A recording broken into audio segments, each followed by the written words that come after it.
सोलापूर महानगरपालिकेच्या यूसीडी विभागाला नगरसेविका श्रीदेवी जॉन फुलारे यांनी भेट देऊन योजना, बेघर निवारा आणि कार्यालयीन कामकाजाचा सविस्तर आढावा घेतला।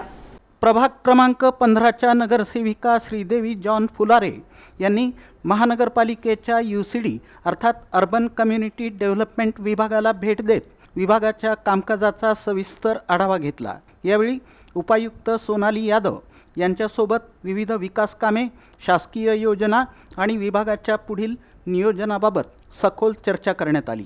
भेटीदरम्यान नगरसेविका फुलारे यांनी सध्या यूसीडी विभागामार्फत राबवण्यात येणाऱ्या योजनांची माहिती घेतली। शहरात कार्यरत असलेल्या बचत गटांची संख्या, त्यांची सद्यस्थिती तसंच विभागातील अधिकारी आणि कर्मचाऱ्यांच्या कामकाजाची माहिती जाणून घेतली। पुढील काळात राबवण्यात येणाऱ्या योजना आणि त्यांच्या प्रभावी अंमलबजावणीबाबतही त्यांनी सूचना केल्या।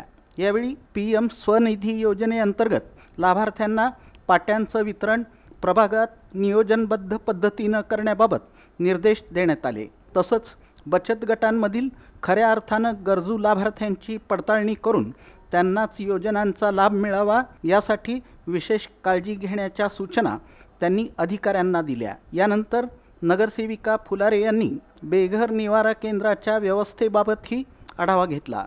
केंद्रात नियमित स्वच्छता राखली जावी, बेघर नागरिकांच्या जेवणाची व्यवस्था स्वच्छ आणि दर्जेदार असावी, स्वयंपाकगृहाची विशेष स्वच्छता ठेवावी अशा स्पष्ट सूचना त्यांनी दिल्या।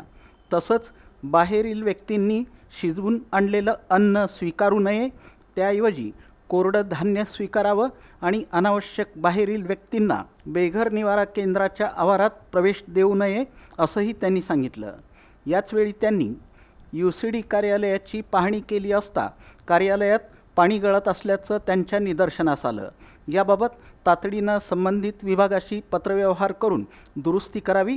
तसंच कार्यालयातील पंखे, स्विचबोर्ड आणि इतर आवश्यक दुरुस्तीची कामे तात्काळ पूर्ण करावीत अशा सूचना संबंधित अधिकारी आणि कर्मचाऱ्यांना देण्यात आल्या।